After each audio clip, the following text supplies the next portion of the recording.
Hi, I'm Mitch Gallagher. Welcome to Sweetwater's Guitars and Gear. Our guest in the studio today is John Cruz from the custom shop at Fender. How you Great doing? to see you. Great to see you too. Appreciate you being here. Oh yeah. You're here for a Fender Custom Shop Roadshow. Yes, we're in roadshow season right now, and this is our stop. And what a stop it is. Oh, thank you. Took the tour. It's just absolutely amazing to see a big machine like this, how it operates, and to know the people that work behind it. It's really something else. Did you go down the slide? Not yet. I think I plan on to, but knowing me, I'll just come tumbling down and stuff flying out of my pockets and stuff. But yeah, You got to do it. It's a rite of passage. It's a great place to bring the family, man. I could get my wife's hair and nails done in one place. The kids go down the slide, and I go buy some few hundred guitars, and there you go. It's all good. There you go. Yeah. Well, we're glad to have you here. I think the roadshow is going to be amazing. Yeah. It's actually taking place tomorrow, correct? Yes, it is. It is. So tell us what a roadshow is. What's that all about? Roadshow, basically, we invite a lot of friends to come to the dealerships that we sell guitars to. It's more of like an informing thing to show people, this guitar is not made in a machine, just thrown in, it comes out the other side, it's boxed, and it's ready to go. Mm-hmm. We tell stories about the people that work in the shop, about what we do, what makes our guitars different from a standard guitar, and everything in between. And we're all over it, and we tell good stories. It's a question and answer type of thing where people can interact with us, and if there's anything you always wanted to ask one of the builders or one of the sales guys that's at the event, that's what we're there for. And we do demos and all that kind of stuff as well, and it turns out to be quite an event everywhere we go. So you're actually going to be building a guitar on site, right? Oh, right yeah. In front of the audience? thing is, I don't want to take it home, though, because it's just always a pain to take that kind of stuff home. And, oh, God, man, I got to go pick it up now. And we make it. Hopefully one guy will want to take it home, or gal, and take it home and have fun with it. Some lucky player. Yeah, Take exactly. home Exactly. New guitar. That's awesome. So how'd you get into this whole building of guitars business? Most of the people that work in the custom shop are musicians, and including myself. And it was actually, I started in 1987, and it was actually a fluke because my bass player in my band at the time started working at G&L Guitars, which is in Fullerton. Right. And he's like, man, this is a great job, dude. I'm working on necks and stuff. You got to get in here, man. I go, well, dude, get me a job, get me an application. Let me go check it out. And I went down there, and they weren't hiring at the time. And actually, the lady that was sitting at the front desk says, they're not hiring, but Fender down the road is hiring. And they were out in Corona at the time. They were just getting operations going there by that point. And I says, okay, well, I'll take a trip. And I live, a few miles towards, more closer to Anaheim area and Disneyland and all that. And I took the drive out for the day and went in and took the tour, and I was completely blown away by what I was seeing, the overhead conveyors and guitar bodies and smiling faces and people working on bodies and necks, and it's like, man, this has got to be where I'm at. I'll take anything I can get in. Basically what it was we just need somebody to work with us in the mill, we'll train you to do things later, but we need somebody to clean the floors, clean out the machines, stuff like that. I'll take it. I just jumped at it. It's like, I got to get into this place. So that's where it started for me, and I tried to just, like a sponge, just soak in everything I could, everything they told me to do, tried to do it my best because I wanted to work my way up and eventually be working over the line, which I saw the kids over there testing guitars and stuff. I'm like, I could do that all day long, get paid to work on guitars and stuff, why not?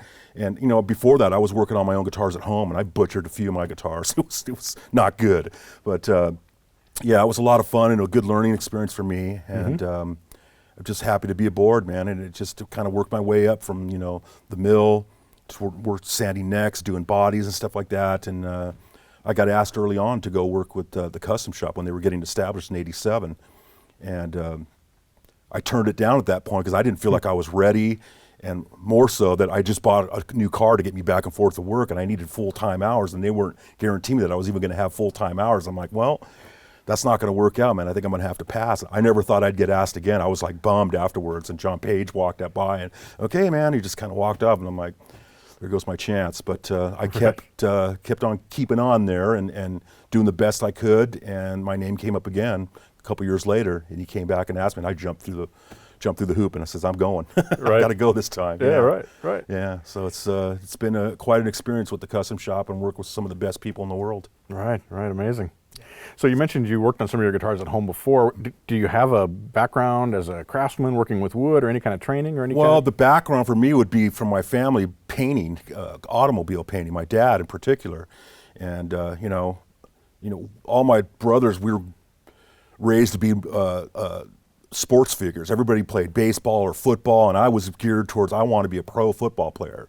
You know, I played pretty well and was wanting to go to college and move into the pros eventually and stuff like that, but I got hurt early on in high school and messed up my knees, and I was done. It's like, well, what am I going to do now?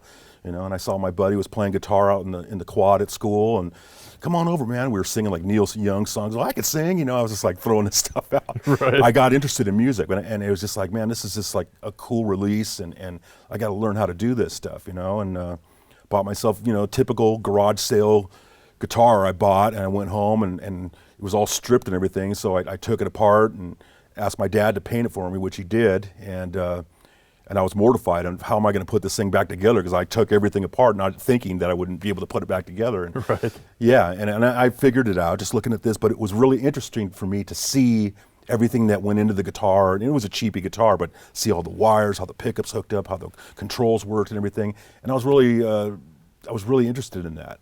So I think years later when it came on, it's like, man, to get into a company like this that does this is what they Right. do. It was a very exciting venture for me. Right. So you have worked on a number of very famous guitar players' instruments. Yeah. You replicated Stevie Ray Vaughan's number Yeah, one, yeah. Jeff Beck's Esquire, correct, and a bunch of other ones. Tell us a little bit about that. How does that work when you decide you're going to replicate an artist's instrument? How do you go about it? Well, I mean, one of the first ones for me was the Rory Gallagher Stratocaster, and it was we had the guitar at the shop at one point. John English was the guy that was in charge of looking at the guitar and speccing it out. And he called me over, and we were looking at it together and taking pictures of it. And I'm watching everything he's doing about how he documents, you know, everything, and with photos and everything. And that really got me intrigued to want to learn more about it. And you know, he got busy. He was like where I'm at now, where it's like, man, I'm too busy to do this, man. Just let somebody else do it. Right. I took what information I had from him and my knowledge of seeing the guitar, and Mike Eldred, who was with the shop at the time, approached me and asked me if I'd be interested in doing a prototype for that. So I said, yeah, because I love Rory Gallagher. He was a great guitar player, you know. So I took all my photos, everything that we had, and made a prototype. All by hand, you know, it was completely painted, a three-tone sunburst, and I had to remove all the finish on it, which was not easy to do. But I did it, and I just tried my best to make it look as close as I could to the guitar. And it was eerie looking at this guitar when it was done, because it's like, oh my God. We sent it back to Downw, who was Rory's brother, and his words were, when he opened the case, he gasped. And he was very emotional, which, you know, who wouldn't be? It's his brother, you know, his first attempt at Fender doing a guitar with his name on it and stuff. And he was blown away by it and signed off on it. And the first run was actually a 40-piece run for our Fender Europe dealers. And the guitars went like hotcakes. They were gone. And it wasn't long after they says, man, we got to make some sort of an artist tribute model out of this, a limited edition. They're not limited edition, but just an artist model, which they did. So from then on, I was starting to get busier doing other things. I had to train a team of people how I did this guitar and showing them the relicking techniques and things to do. And that's where that started for me. And I was like bitten by the bug. It's, man, this is so cool to do this. And then, you know, a couple of years goes by, and I'm working my way up. I'm apprenticing by this point with some of the builders there. Again, a call comes up for another model, a big model that's coming up, and it was Stevie Ray Vaughan. And this is right before I became a master builder. Again, John English was the guy that was slated to do this guitar. Again, he was busy, couldn't do it. So again, Mike Eldred came back to me and says, John, this is a short notice, but we need this guitar like in, you know, 3 weeks delivered, and, you know, so they can sign off on it. Can you do it? Before he even finished talking, I grabbed it. I go, give it to me. Gave me all the information. I never really saw the guitar before that until years later. But we had killer video of it, all the photos, all the documentation, pickup readings, neck specs, everything. I took all that and you know, put together the body and neck and did the paint scheme and everything. And again, it was another one of those guitars that was completely painted, the three-tone sunburst, and I had to, you know, long process of removing the finish on it and coming up with the look of Stevie's guitar, where he put in all those years of battle scars and everything in it. Yeah, right. And that turned out to be the hardest guitar to date to do, and then it almost killed me too. I was almost like, I'm done, you know, it was just, it's over. But it was a great experience for me, and you know, again, another hero of mine, Stevie, you know, who isn't a hero, you know, who isn't he a hero too? I mean, and it's just like an amazing part to be associated with that family and with Stevie, and it just started going on from there. Jeff Beck came up. The Yngwie Malmsteen was another great one with me, which I had a great experience with Yngwie because him and I are really good friends. And he actually let me have the guitar, and I had it at my bench for 4 months. Wow. So I could really do a guitar one-to-one with it and make it look, exactly like his guitar. And we took it back to him at the Music Messe Fair in Frankfurt. And it was right before the release of it. And he came out to see the guitar. We had it on a table with the black flannel over the top of it, and he's all dressed up and looks like he's going to a concert to play with his sunglasses on and all that stuff. And he's ready to see the guitar for the first time. He hadn't seen it. So, Mike goes, are you ready to see it? He's like, yeah, man. He starts pulling back the curtain thing to look at it, and he's like seeing the headstock, and I see him going like this. He's like laughing, giggling, and I'm standing on the side just like mortified. Like, he's going to rip me apart, man, because Yngwie hates everything. Nobody could do anything right in his eyes, He sees his guitar and is just like freaking out. He's like shaking, laughing so much. And I'm like, he's all right. He's all, I can't believe this. No way. No way. And he's just laughing the whole time. He loved the guitar. He couldn't tell which guitar was which for the first couple minutes until actually he picked it up and looked at the back and saw my signature on the back of the headstock. I knew that from then there it was going to be a home run, and he signed off on it, and it was just unbelievable from there. Right. So there's several artist models that we've done. The John Mayer was another one, which is a great experience with that. Some of the other builders have done some things too. Dennis did, of course, the Andy Summers. Right. I think he did the Buddy Holly thing, which those are huge guitars as well. So all the builders get a chance to do it, but some of the ones, and especially my heroes, those are the ones I get to do, and I'm just like happy to be here to do it. Yeah. Love it. Anything. I've got a big project I'm working on right now that is probably my all-time favorite guitarist in the world. I mean, I love Stevie. I love Rory, I loved Hendrix, Clapton, Van Halen, all those guys are great. But the guy that did it for me was Gary Moore, who was huge with the Thin Lizzy and Skid Row bands back in the day. And I was just completely blown away by this guy when I went to see him play. And who would have thought that years later I would get the opportunity to do the guitar that I saw him play for the first time when I saw him open for Rush back in the early 80s. And I went there a total Rush fan and left there a total Gary Moore fan. I didn't even know who Rush was anymore, but I still love him. But Sure. Gary was my hero. And from then on, and I aspired to do everything I could to sound like him, to be like him, to pick up a red Stratocaster, do everything I could. And it happened, man. And when it did, it was a very emotional project for me. I'm working on them right now. And it's for the fans, man, the true fans of Gary Moore. And I can't wait for the people to get them. It's going to be something else. Nice. That's exciting. Yeah. Exciting. Yeah.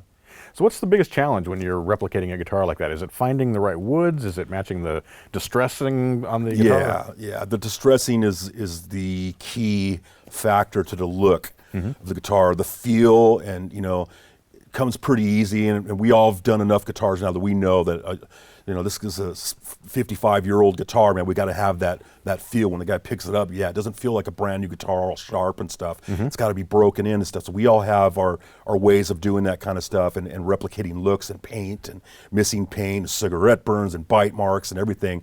It all ties into the look and the experience that guitar's had over the years, and we've gotten pretty good at being able to recreate that. And it's the distressing look, I think, is probably the hardest thing to do.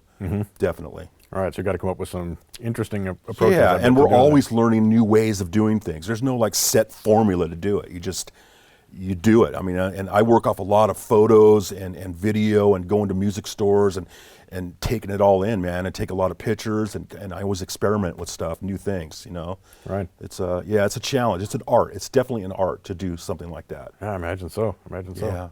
So your title is Master Builder. What does that mean? What is, as far as, is that a test you have to pass? Is it some sort of how did you be conferred with that title? Well, I mean, most of the guys that came into the shop worked in the shop for quite a while, including myself.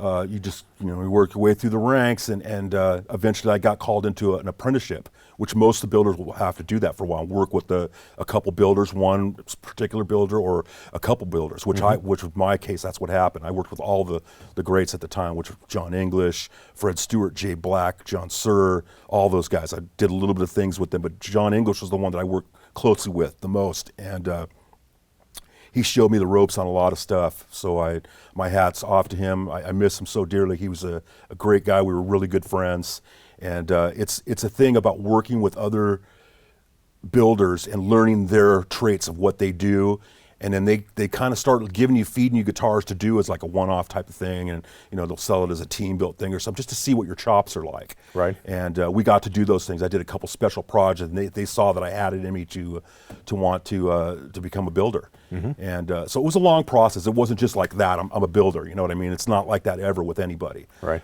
We pay our dues. We do it. We work hard. We stay late. We wave the flag of the custom shop. We want to do the best that we can do to give the people the best that we do. And I think the time that I got the call that it's time for you to become a builder, it was just a joy for me. I'd worked so hard all my way through the ranks and thinking from sweeping floors to this, it's a dream job, man. Yeah. Yeah. Oh, yeah. awesome. That's so awesome. Yeah. So you mentioned team built there. Can you explain to us the difference between a team built guitar, a master built guitar, custom shop guitar? Are there different things going on there? Well, the custom shop is a different plateau from our standard U.S. production line. Those are all phenomenal guitars. You move into the custom shop area where we do like entry level, standard 60s Strats and stuff. They're great. We take some of the best people from the line and bring them over to the custom shop and show them this is the custom shop way we do things. Everything you worked on the line is great. Keep that in the back of your head, but we're going to show you new ways, the ways that we do things over here. So a lot of those people are very pumped about coming over to the custom shop and work and learn new ways of doing things to make the best possible product that they can.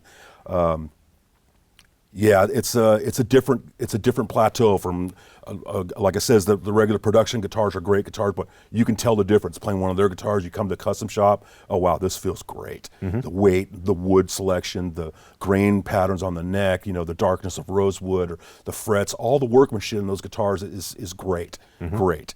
And then you move into the master built section. It's like another step above that. It's the cream of the crop. It's our Ferrari of the guitar for the company, and it's a hard order to fill because people are expecting so much from us. But you've got the best guys in the world working on the guitars, and I'll go out and say it on legend. I think these are the best guitars that we've ever made ever. And I know that there's some early vintage guitars that are just, those are the holy grail guitars to have. But again, not all the guitars they put out back in those days were great guitars. Sure. Maybe for somebody it was good, but somebody it was nothing. It's like, every guitar we put out now is somebody's number one. And that's always been my mindset as a builder, that I want to build somebody their number one guitar. And, so there's a difference there in the workmanship and the master built thing. Of course, we get better selection of woods.